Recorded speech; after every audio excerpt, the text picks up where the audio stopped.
खुलुमबाय। मानगोनां बिटिसिनि बारग' चिफ हाग्रामा महिलारि बिथां सारा मोनसे खोथा बुंदोंमोन,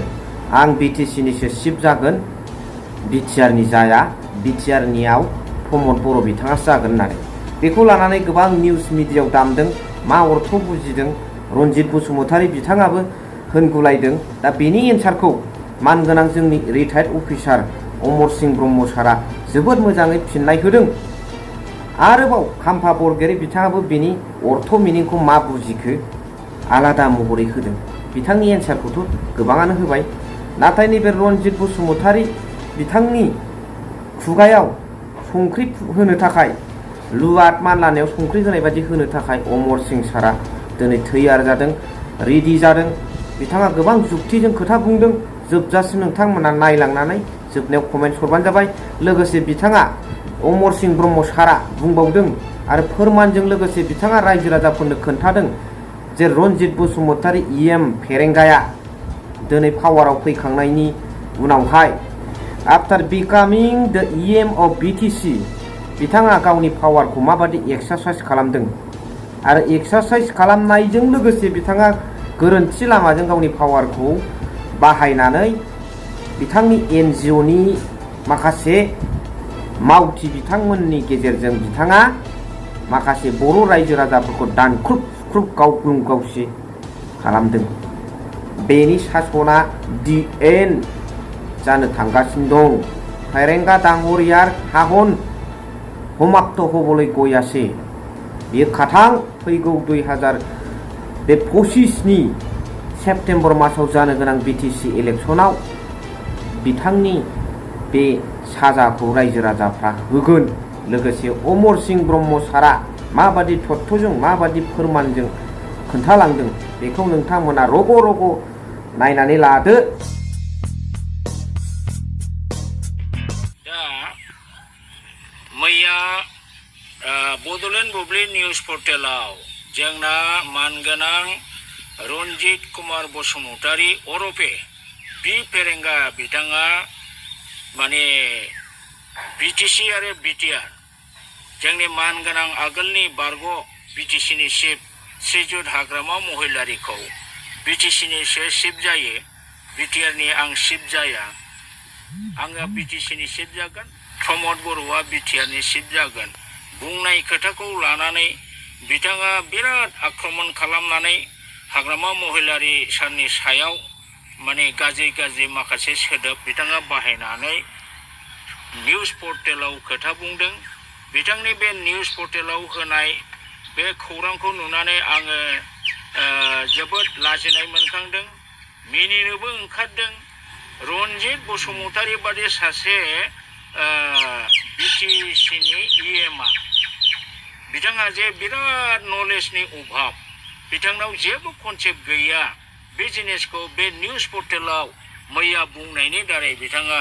गावखौनो गाव सासे बिराद जाम्बा मुर्ख होननानै प्रमान होदों। आङो आसरित मोनबाय। रनजित बसुमतारी बिथाङा सासे एमए पास मानसि, बिथाङा सासे मास्टार डिग्री हल्डार, बिथाङा बेंटल कलेजनि एसिस्टेन्ट प्रफेसार पस्टआव दंमोन, साख्रिबो मावबायमोन। बे एसिस्टेन्ट प्रफेसार साख्रि मावलायनाय सासे एमए पास मानसिया मेट्रिक पास नङा, बिए पास नङा, MA master degree Ranjit Basumatary नोंथाङा सासे एमए पास जानानै दासिमबो बे कनसेप्टआ गैया जे बिटिसिआ मा जिनिस, बिटिआरआ मा जिनिस, बेनि कनसेप्टआ नोंथांनाव दाबो जे गैया, बेखौ नोंथांनि मैयानि पर्टेल निउसाव होनाय नोंथांनि बे खुगानि बाथ्रानिफ्राय जोङो बेखौ मिथिनो मोननानै जोबोद लाजिनाय मोनखांदों। जे नोंथाङा मिथिगौना मिथिया जे बिटिसिनि नैबे बे बिटिसि एकर्ड 2003नि 10 फेब्रुआरियाव जानाय बे बिटिसि एकर्ड बेवहाय दं होनदों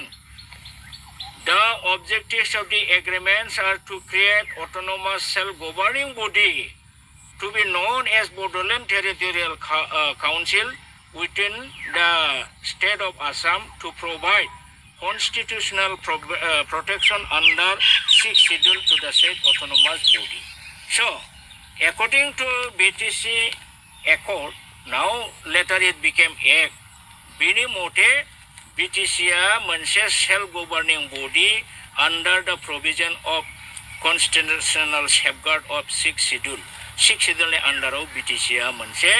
autonomous district council. दा नंखायनो 2003 निफ्राय दिनैसिमबो BTC मोनसे गभर्नमेन्ट काउन्सिल गभर्नमेन्ट जानानै दङ आरो नंखायनो बिनि साइन बर्डआ बा अफिसियेल नेम प्लेटआ बा अफिसियेल पेडआ बड'लेण्ड टेरिटरियेल काउन्सिलनि नामैनो दङ दा रन्जित कुमार बसुमतारिया मालाबा बे BTC एकर्डखौ फरायफेरबायना फरायाखै दासिम बेखौ फरायाखै नोङो नैबे नोंसिनि BTR एकर्डखौथ' फरायबाय बे BTR एकर्डआव मा लिरदों BTR एकर्डआव नोंसिनाव मोनसेबो दफायाव रन्जित बसुमतारि नोंथाङा मोनसेबो बेवहाय दफायाव BTR सेल्फ गभर्निं बडि होननाय नोंथाङा नुनाय नङा नोंथाङा हायोबा आंनो खिथा मोनसेबो दफानि पइन्टआव गैया बरन्स बिनि नैबे 3.3 आव होनाय दङ The existing Bodoland Territorial Area District (BTAD) shall be renamed as Bodoland Territorial Region, comprising the area covered under BTAD. दा बे BTAनि बै समनि BTCनि एरियाखौ BTAD होनोमोन Bodoland Territorial Area District. बेनि एरियाखौसो BTR होननानै रिनेम होनदों किन्तु BTR is not a government. दा नोंथांमोन बादि मास्टार डिग्री होल्डार मानसिया बेफोर खोथाखौ बुजिया हजिया BTR गभ होनबाय थानायखौ जों बिराद लाजियो आरो मुगैयो जे डिग्रीनि क्वालिटि गैयै जे मानसिफ्रा जे दिनै काउन्सिलनि सासे EM जानानै दं बेनिफ्राय लाजिथाव जिनिस जेबो गैया आं बिथां रन्जित बसुमतारिखौ सोंगोन नोंथाङा BTCनि EM na BTR ni EM you Mr. Ranjit Bosumotari I ask you whether you are the executive member of BTC or executive member of BTR नोंथाङा एन्सार होनायसाय बिखाफोर दानानै बुंनायसाय जे आङो BTR नि EM नोंथाङा बिखाफोर दानानै बुंनायसाय आं BTC नि EM गभर्नमेन्टआ नोंसिनि बे BTR एग्रिमेन्ट जादोंबाबो भारत सरकार आसाम सरकार BLT जों बै जानाय जे BTC अट'नमास district council BTC Bodoland territorial काउन्सिलखौसो गभ होनदों आरो नंखायनो दिनै अफिसावबो बेखौनो लिरो नोंसिनि BTRआ माने जास्ट एरियाखौल' बुजियो दा नोंथाङा बेखौनो दाबो बुजिनो हायाखै नामा जे सनितपुर बिश्वनाथ बेयो BTR आरो फासनै दैसिमा बेयो BTC बे कनसेप्टखौ नोंथाङा बोरै लानानै थाबाय थानो हाखो बोरै लानानै थाबाय थानो हाखो जुदि गहपुर सनितपुर बिश्वनाथआ जुदि BTRआव हाबबायबा बियो BTCनि एरिया दा नंखायनो हाग्रामाया जा बुंदों जे आङो BTCनिसो चिफ जागोन येस 200% हाग्रामानि बे रावा सैथो मानोना गभर्नमेन्टआ BTC सरकार BTC गभर्नमेन्टसो दानि नोंथांमोनहा फैगौ सेप्टेम्बर दानाव जे इलेक्सन गेलेगोन नमिनेसन होगोन बेयो BTR इलेक्सन नङा नोंथाङा इलेक्सन कमिशनार अफ आसाम बा इलेक्टोरेल अफिसार अफ आसामनिफ्राय फैनाय जेला नोंथाङा नमिनेसन माने फाइल खालामगोन बेवहाय नोंथाङा नुगोन BTC इलेक्सन BTR इलेक्सन जिबनाव नुवा नोङो दा गभर्नमेन्टआ जिहेतुके BTC काउन्सिलनिसो नों सासे EM नंखायनो नों दिनै जुदि नोंखौनो BTRनि EM होननानै लायोबा बिनिफ्राय मूर्खतासिन जेबो गैया रन्जितआ दा आं नोंखौ सानदों सासे master degree holder being the master degree holder or MA pass being the assistant professor of Bengal College नों बेखौ मानो बुजिनो हादिया नोंथ' इंराजि लेक्सार होग्रा नोङो इंराजि रोंगौ नोंथ' बुजिनांगौमोन ना दा नंखायनो आंहा नोंथांनि बे कनसेप्ट क्लियार गैयियाव बिटिसिआ मा जिनिस बिटिआरआ मा जिनिस बेनि कनसेप्टखौ दिनैसिमबो नोङो 5 बोसोर इएम जानानै मिथियैयाव आंहा सन्देह जादों नोंथांनि बे एमए पास जानाय डिग्रिनि सार्टिफिकेटआ बेयो फल्स सार्टिफिकेट नामा बा नोंथाङा नकल लानानैसो एमए पास जानानै फैनाय नामा जे नोंथाङा जेबो इंराजिनि सेन्टेन्स इंराजिनि बे बिटिसिनि क्लज बिटिआरनि क्लजखौ नोङो बुजिनो हाया दा नोंथाङा बेखौसो फकास खालामनानै लादों नंखायनो आङो नोंथांनि बे डिग्रिखौ माने 2 नम्बर डिग्रि बादि आङो सानो निश्चय नोंथाङा थगायनानै सार्टिफिकेट लादों आरो बेखायनो जानो हागौ आंहा सिन्था दिनै फैदों आंनि गोसोआव बेरखांफैदों नोंथांनि सार्टिफिकेट एमए पासआ निश्चय फल्स बा नोंथाङा एमए जानायनि जेबो क्वालिटि गैया नंखायनो जेब्ला बेंटल कलेजआ जेब्ला गभर्नमेन्ट जानोसै एसिस्टेन्ट प्रफेसारफोरनि पस्ट प्रिन्सिपालनि पस्ट गोबां अफिसियेल स्टाफनि पस्ट जेब्लानाखि डाटा होनांसिगौ बे समाव नोंथाङा कलेजनि एसिस्टेन्ट प्रफेसार पस्टखौ गारनानै नोंथाङा एनडिएफबिआव हाबैबाय कलेजआ एथ' गोबाव खाथिनानै नोङो जाथारनोसैयाव नोंथाङा बोरै गारना खारखो मा दुर्बलथा दंमोन नोंथाङा मा खारन दंमोन मारै बे समावसो एनडिएफबिआव खारखो थारमाने नोंथाङा दुर्बलथा दङ जे नोंनि सार्टिफिकेटआ फल्स होननानै डिटेक्ट जागोन अब्ला आं एरेस्ट जागोन एथ' गोबाव एसिस्टेन्ट प्रफेसार हिसाबै आङो मिथिजाबाय खामानि मावबोबाय दा बे हिसाबै बे माबाखौ नोंथाङा गिनानै एनडिएफबिआव खालामदों दा एनडिएफबिआव थांनानै नोंथाङा मा मावहैदों मा मावहैयाखै आं मिथिया एनडिएफबि मानिथ' अस्त्र दैग्रा बेबायदियाव हयथ' जड़ित दा नोंथाङा एमए पास जानानै जिखिनि कनसेप्ट जानांगौमोन बे जायाखै दा जोंहा लाजिनांगौआ दुखु मोननांगौआ बे सासे बिटिसिनि दिनै इएम 5 बोसोर इएम जानानै what is BTC what is BTR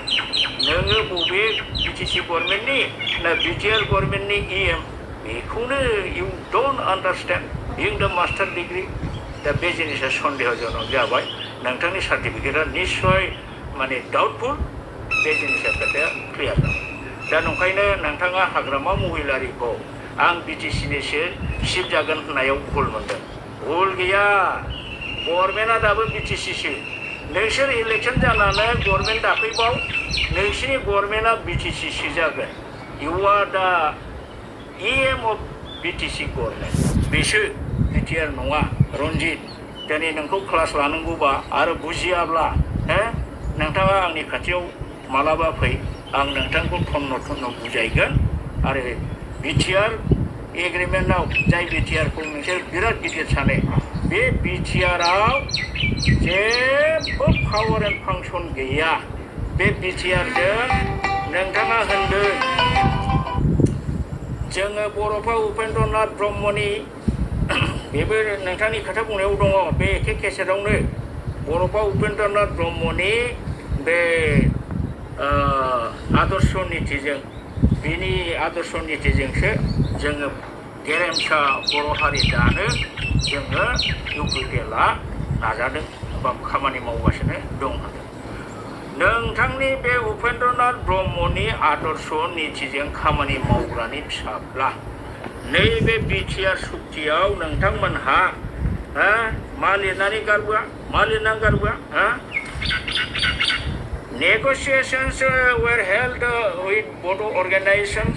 for comprehensive and final solution to their demands while keeping intact the territorial integrity of the state of Assam. मालूम है उपेन्द्रनि आदर्श नीतिया सेपारेट स्टेट बिनाय आर नोंसोर उपेन्द्रनि बे आदर्शखौ थबस्र दानस'नानै माने comprehensive final while keeping intact the territorial integrity of Assam आसामनि मेपखौ सोलाय सोल' खालामब्ला अर्थात आसामखौ बोखावला होननानै बोरै लिरना फैयो बेनो नोंथांमोननि बर'फा उपेन्द्रनाथ ब्रह्मनि आदर्श नीति फालिग्राया आरो नै बेहाय दङ दा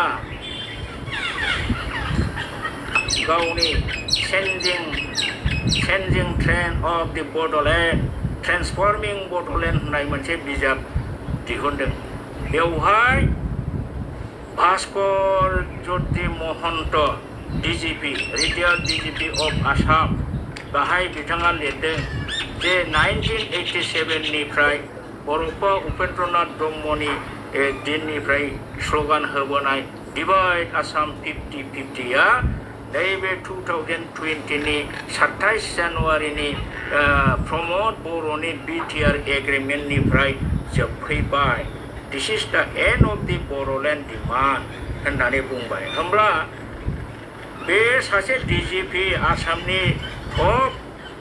माने पुलिस अफिसारानो बेबादि लिरनाय होमबा बेबो मोनसे प्रुफ होबाय जे नोंसोर गमामायै बर' रायजो सेपारेटेड डिमान्डखौ नोंसोर गारबाय होमब्ला बियो बोरै नोंथांमोनहा उपेन्द्रनाथ ब्रह्मनि आदर्श नीतिजों मावदों होननानै बुङो रन्जित नोंथां लाजिया नोंसोर बिदि बुंनो एसेबोथ' लाजिथारनांगौ Never you have followed the ideology and principle of Upendranath Brahma. Rather, you destroyed all the ideologies and principles of Upendranath Brahma. दिनै उपेन्द्रनाथ ब्रह्मनि जिउमाया हयथ' नोंसोरखौ साव होगासिनोसो दं बिथांनि सावआव नोंसोर गोग्लैनोसै बावला आंथ' सानदों बे देग्लायनि BTC इलेक्सनावनो नोंसोरनि माने बेनो फार्स्ट नोंसोर BTR गभर्नमेन्ट आरो बेनो लास्ट BTR गभर्नमेन्ट जोब्बाय नोंसोरनि नाटकआ बर'फा उपेन्द्रनाथ ब्रह्मआ नोंसोरनि ठगबाजि खालामनानै सुक्ति खालामनाय बर'फोरनि आदर्श नीतिखौ नोंसोर गारनायनि थाखाय नोंसोरनि सायाव हयथ' बिराद बिथाङा अन्तरात्माया खुद्रिनानै दं एबारनिफ्राय नोंसोर जोब्बाय रन्जित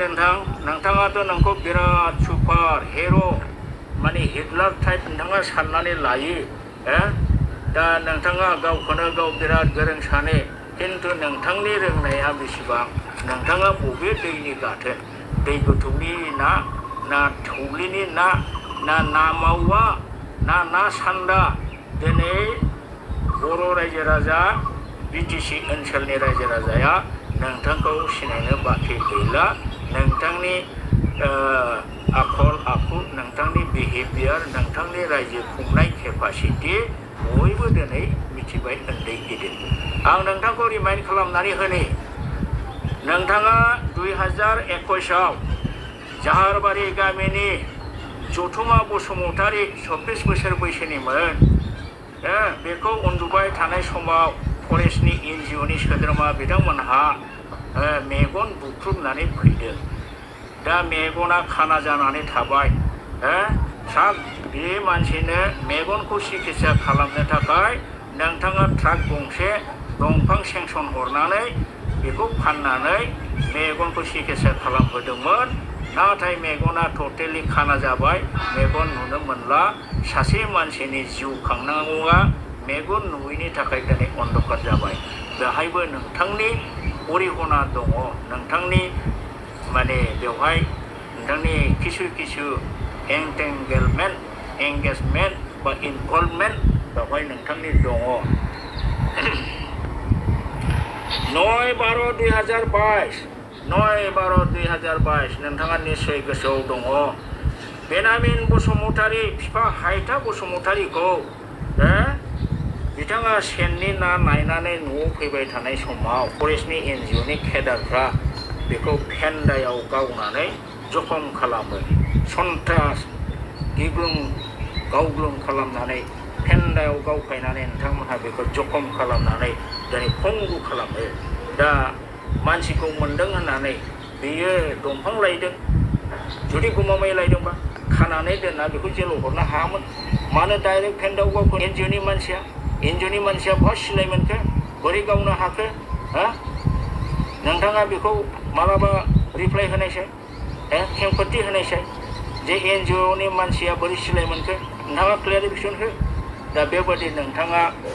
सन्त्रास BTC आव हाग्रा ओनसोलाव मानसिफोरखौ सिगिग्लुंदों सन्त्रासबाद खामानि मावदों आरो आं नोंथांखौ बुंबावगोन फैगौ 11 मार्च 2022 आव आनन्द बसुमतारी गामि अक्सिगुरि गामिनि रायमना अक्सिगुरि रायमनानि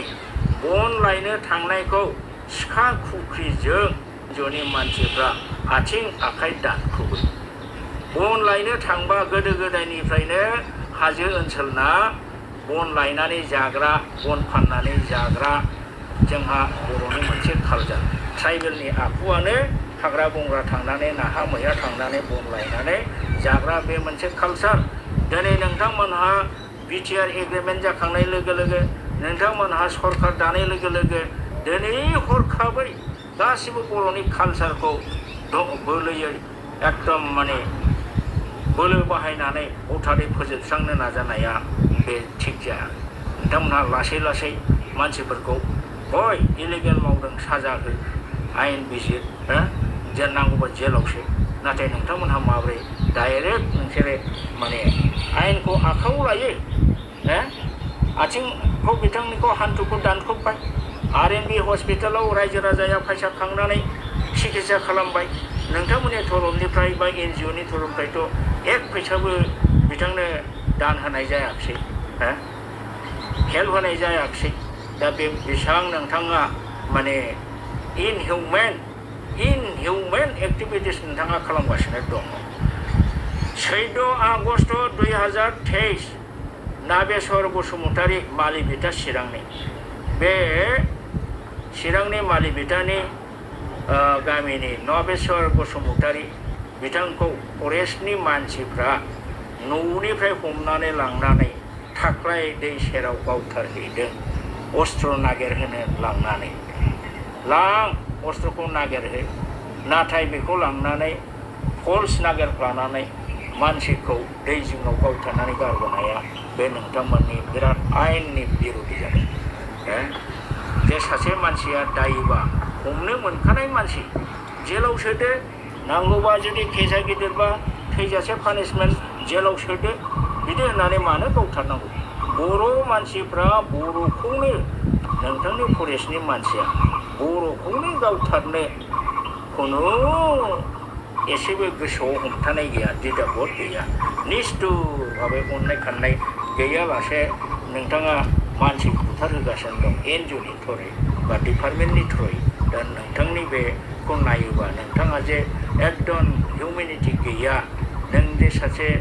मानसि मनुष्यत्व गैया, बे जिनिसा प्रकाश जायो। रन्जित, नोंथाङा सासे क्वालिफाइड मानसिमोन, हाइलि क्वालिफाइड, खिन्थु दा नोंथांनि एक्टिभिटिसजों, नोंथांनि खोथा बाथ्रा बुंनायजों, नोंथांनि BTC BTRनि कनसेप्ट गैयैजों, नोंथांनि BTRनि दफाफोरनि सायाव नलेज गैयैजों बेखौ नायोब्ला नोङो सासे लेखा रोङै साइसनिसो मानसि। दा नोंथांमोननि चिफ प्रमद बर'आबो सायाव बिराद सालु देखायो, गावखौ बिराद गोरों देखायो, थाथिके खुगा बिजौआव सालाय बिजौआव फेर फेर फेर फेर बाथ' दाउ आवरायनाय बादि आवरायो, नाथाय सिङावथ' एसेबां बुजिनाय साननाय गैया। रन्जित, नोंसिनि चिफआ जायखौ नों सार होनो, प्रमद बर'आ बेसेबां फरायनाय? आं खोनानायावथ' हायार सेकेन्डारि पासल' होननानै आङो खोनानो मोन्दों। होमबा जों क्वालिफाइड, हाइलि क्वालिफाइड होननानै बुंजाया, नाथाय बिथांनाव माने नकल बुद्धि, थगायनाय बुद्धि बिराद दङ। नोंथांमोननि BTRनि CM प्रमद बर' बिथाङा 17 सेप्तेम्बर 2023 खालि हेमन्त नार्जारी जाहारबारि बिथांखौ PMY न' लुनायनि खिरखिनि थाखाय दंफां फिसा फिसा गुसुं बिथाङा साइकेलजों नारनानै लायदोंमोन। बेखौबो NGOनि मानसिफोरा हमनानै लाखिनानै फरेस्ट डिपार्टमेन्टनि राइफलजों बिथांखौ गावथारदों। बा सिन्था खालामनानै नाय, दंफां थुख्रासे लायनायाव गावथार जानांगौ नामा पाब्लिक मानसिया? माथो जों खोनायो नोंसोरो ट्राके ट्राक फरेस्ट NGOनि दारै 2 नाम्बारनि दंफां फाननानै जानाय गोबां खोनायो। रायजो राजायानो हाग्रा ओनसोलना जोंनो खिथाहरो, नोंथांमोनहा गोबां दंफां फानखोमानानै जायो। होमबा नोंथांमोननि NGOनि फेडारफ्रा दंफां फाननानै जायोबा बेहा रेहाय दङ, दाय गैया। आरो बेनिफ्राय पाब्लिक मानसिया खिरखि लुनो सोरबा न' लुनो दंफां एसे हाग्रायाव लायोबा बेखौ नोंथांमोनहा गावथारो मा रोखोमनि जास्टिस बेलाय रन्जित बसुमतारी फेरेंगा नोंथां what kind of justification you are doing in the BTC after having the power बियो थिग जागोन नामा रन्जित नोंथांखौथ' आङो एम ए पास रायलायनायखाय सासे बिराद मोजां भद्रलक जेन्टेलसो सानदोंमोन नोंथांनि माखासे लेंगुवेज बाहायनायफ्राबो एकदम खोनासंजाया नोंथांनि सोदोबा माखासे ओरैबादि नों बाहायो खिनाय मानसिया लाजिया नुनाय मानसिया लाजियो जों खोनानानै जोंनो लाजियो बायदि मैया गाज्रि गाज्रि होनथारो आं बुंला दा नोंथाङा बेफोरबादि बेड वार्ड माने आनपार्लामेन्टारि वार्ड अबसिन वार्डफोरखौ नोंथाङा बाहायनो नाङा नों सासे गभर्नमेन्टनि दायित्वपूर्ण दायित्वशील बेक्ति जाबाय रुलिंआव थाबाय गभर्नमेन्टनि सासे इएन जाबाय नोंथांमोननि लेंगुवेजफ्रा मलायम जानांगौ गुरै जानांगौ दा रन्जित बसुमतारीनि सायाव हाग्रामा सारखौ जे बुंदों नोङो जे बिटिसिनिसो सिफ जायो बिटिआरनि जाया प्रमद बर'आ बिटिआरनि जागोन कारेक्ट खोथा फरायनानै नाय लेखाखौ रन्जित गभर्नमेन्टआ बिटिसिसो गतिके सिफआ बिटिसिनिसो बिटिआरनि सिफ नङा नंखाय नंबा प्रिन्सिपाल सेक्रेटारि नोंथांमोननि सेक्रेटारिफोरनोसो दानि इलेक्सना बिटिआर इलेक्सन नङा बिटिसि इलेक्सनसो बियो रन्जित बेफोरखौबो दाबो कनसेप्ट लानो हाया 5 बोसोर इएम बोरै जाखो दा नंखायनो नोंथाङा सानै हयै खोथाखौ बुं चान्स मोनबानो सोरखौबा जावख्लाबनाय दानख्लाबनाय बेबादि खालामनो नाङा आंखौथ' नोङो आंजों बारा दाजुजिखा होनखायो आं रन्जित नोंथाङा आंजों जुजिनो हानाय केपासिटि गैया आरो जुजिनोबा जुजि आंबो जुजिगोन आंहाबो जुजिगोन आइ हेभ गट माइ केपासिटि नोंथांखौ फेजेननायनि जथेस्थ' खायदा कौशल आरो टेलेन्ट आंहा दङ होननानै आं सानो नोंथाङा आंजों हानाय नङा प्रमद बर'आनो दासिम आं बुंनायखौ मोनसेबो रिप्लाइ होनो हायाखै राकेश ब्रह्म मोनसेबो रिप्लाइ होनो हायाखै राजु नार्जारि मोनहाबो मोनसेबो रिप्लाइ होनो हायाखै साइड दाननानै थाजोबनांगोन आरो नोंथाङाथ' आंजों मा जुजिनो दा बेखिनिखौनो क्लियारिफिकेसन हिसाबै हाग्रामा महिलारिया सैथो खोथा बुंदों बिथाङा बिटिसिनिसो सिफ जागोन नोंसोर प्रमदआ बिटिआरनि जायोना मायो आं मिथिया आरो बिटिआरआ गभर्नमेन्ट नामा नागिरहै बिटिआरआ गभर्नमेन्ट नामा इज बिटिआर ए गभर्नमेन्ट नों नुगोन बिटिसि एरिया नोंथांमोननि बेफोरबादिनि थाखायनो बिटिआरखौ गप गप गप गप बुंबाय थानायखौ खोनानानै जोंना मानाव गेदेर चिफ मिनिस्टार नोंथांमोननि चिफ मिनिस्टार आसामनि चिफ मिनिस्टार हिमन्त बिश्व शर्माया सानसेखालि नोंथांमोनखौ बुंनो बायद' जादों नोंथांमोनहा बिटिआरखौ गप बुंबाय थानो নহয় নহয় নহয় बिटिआरখন गप নহয় गभर्नमेन्ट तो एटिआव बिटिसि আছে सरकार बिटिसिया থাকিব एरियाটোহে बिटिआर एरियाটোহে बिटिआर बिटिआरটো सरकार নহয় सरकार बिटिसिया আছে होनलायलायदों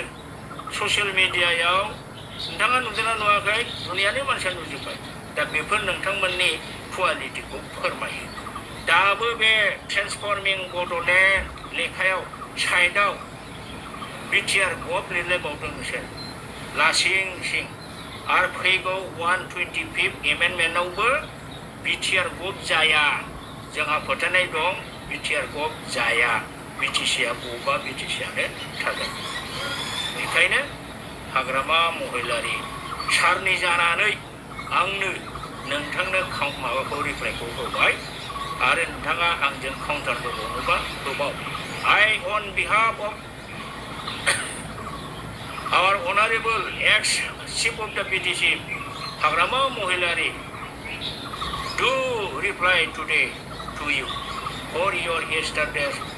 hotel news statement Mr. Ronjit Bosumotari आरो नोंथाङा if you want to argue in English with me you come forward I welcome you I will be debating with you in English Thank you बेखौनो आङो बुंबाय भिडिअखौ नुबाय आङो बाव जेबो बुंला दा गासिबो खोथाखौ अमर सिंह ब्रह्म सारानो बुंजोबखाबाय। जोबनायाव नोंथांमोना गावबा गावनि कमेन्ट्सखौ कमेन्ट बक्सआव लिरनानै हरबानो जाबाय। स' थेंक इउ भेरि माच फर वाचिं। लाभ इउ।